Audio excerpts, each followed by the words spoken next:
Hey guys, tonight we're stepping into a world where your toes might freeze before your breakfast does. Picture this.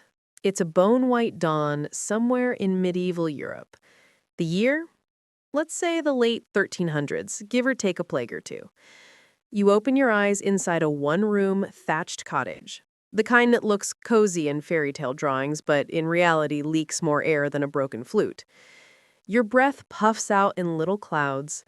Frost etches lace patterns along the inside of the window, if your cottage even has one. And the first thought that crosses your mind is not, what's for breakfast, but, is my nose still attached? So, before you get comfortable, take a moment to like the video and subscribe, but only if you genuinely enjoy what I do here. And hey, while you're at it, drop your location and local time in the comments. It's always fun to see who's listening from the warmth of Florida and who's surviving a blizzard in Finland.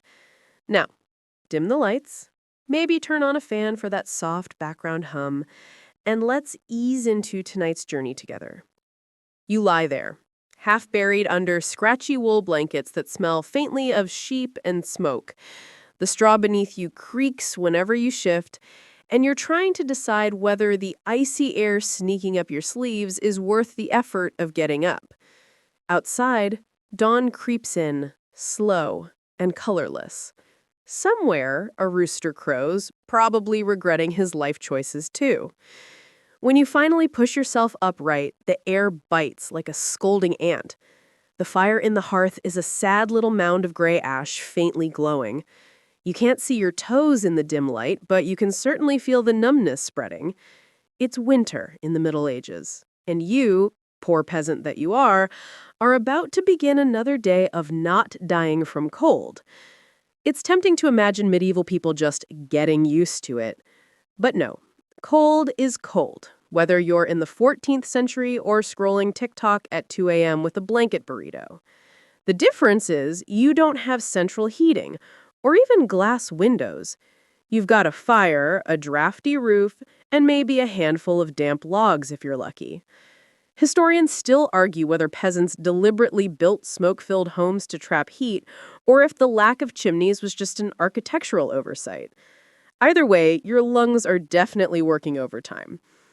You shuffle across the packed earth floor, careful not to wake the others. Yes, others. You're sharing this single space with your family, maybe a grandparent or two, and sometimes, depending on how generous the landlord is, a few chickens. The animals sleep inside for warmth, yours and theirs. You can hear the faint clucks and snorts of a piglet rising beside the hearth. It's not glamorous, but it's practical. A cow gives milk, warmth, and, on the worst nights, a rather large living hot water bottle. As you coax the embers back to life, you realize your fingers barely bend. Gloves? Those are for nobles. You might have a pair of rough mittens made from felt or wool, but odds are they've been patched so often they look more like abstract art. The first task is feeding the fire. The second is feeding yourself, assuming last night's barley bread hasn't turned into a medieval hockey puck. Now, the air outside is colder still. You open the creaking door and a gust of winter rushes in like an uninvited ghost. The village is quiet except for distant coughing, probably old Thomas next door who's been hacking since Michaelmas. A faint smell of wood smoke hangs over the cottages, each little house a bubble of life clinging to warmth. You pull your cloak tighter, though cloak might be too generous a term. It's more like a blanket with aspirations. The wool is thick, but damp, and your boots, if you even have boots, are stuffed with straw for insulation.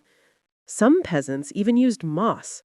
The trick was keeping your feet dry, but since the ground is basically a slushy mix of ice and manure, good luck with that.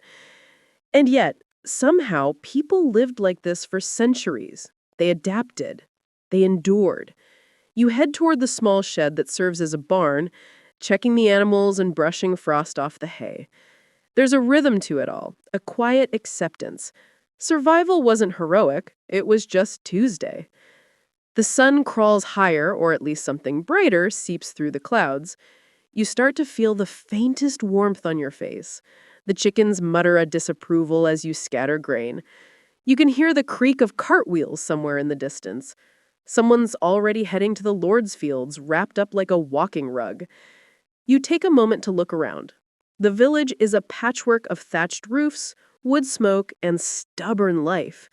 Every cottage holds a story, a set of shivering bodies, a family making do. The cold is an enemy, yes, but also a teacher. It teaches patience, resourcefulness, the art of not complaining too loudly when your ale has frozen solid. We'll get to that later. You mumble a small thanks, more than the fire alone, the all been firing, those small Crayola pants. The morning routine continues. You fetch water from the well, cracking the thin crust of ice on top. The bucket feels like it's fused to your skin by the time you return. You pour some into a pot, set it near the fire, and wait for it to warm. You can almost imagine tea, but tea won't show up in your village for another few centuries. Instead, maybe there's a little barley porridge, a splash of goat milk if the goat's in a graceful mood. Historians still argue whether peasants viewed winter as a season of misery or of enforced rest. After all, field work slowed down, nights were long. You might spend hours repairing tools, spinning wool, or just gossiping by the hearth about whose roof leaked worst. Cold or not, life went on. And yet, the most dangerous part of winter wasn't the frost, but the hunger that followed. Food stores dwindled, illness spread, and the weak didn't always see spring. You think about that as you sip your thin ale, because yes, water's risky, ale is safer. Even at breakfast. You take a cautious gulp. It's sour, a little fizzy, and definitely colder than you'd like. Congratulations, you've just had medieval iced ale, courtesy of nature's freezer. The fire crackles brighter now. You warm your hands, feel blood creeping back into your fingertips. The day stretches ahead, full of small tasks that feel monumental when every breath fogs in front of you.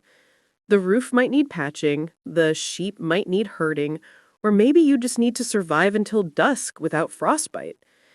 As the light strengthens, the world outside your cottage takes on a strange beauty. Silver trees, still fields, the hush of a world slowed by cold.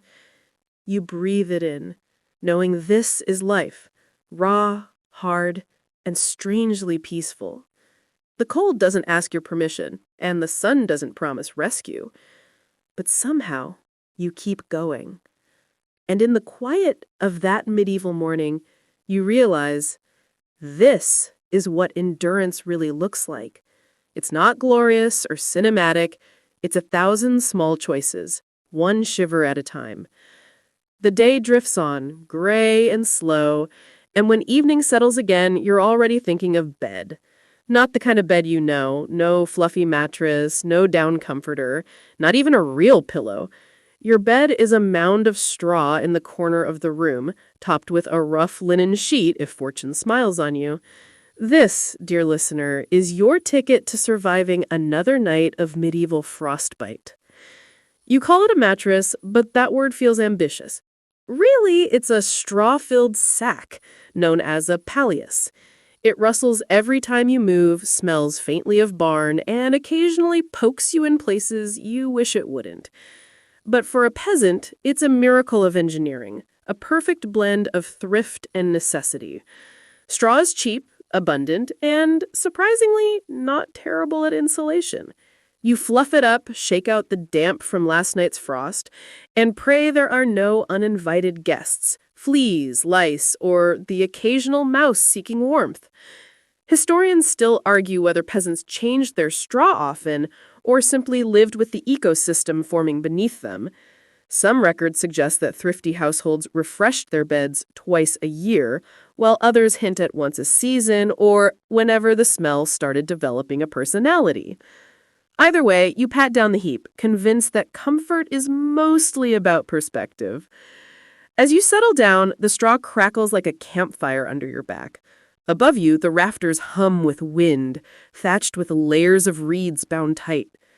A few flakes of frost sift down, landing on your blanket. You pull it tighter. The blanket itself is coarse wool, itchy, heavy, and deeply comforting. Wool in these times is more than a fabric. It's life insurance. The bed's location matters too. You don't want to sleep too close to the wall. It's damp and may leak cold air, but not too near the fire either unless you fancy waking up on fire yourself. So, the corner will do, halfway between smoke and shiver. The dog curls up by your feet, a furry furnace who occasionally steals all the warmth and refuses to apologize. And no, you don't have a bedroom to yourself. Privacy is a noble's luxury. You share your sleeping space with family, parents, siblings, maybe even grandparents. In some cottages, everyone piles together on the same straw bed, a patchwork of limbs and snores. It's communal warmth, awkward and entirely practical. If you've ever shared a blanket with someone who hogs it, you'll fit right in. You shift, trying to find a soft spot.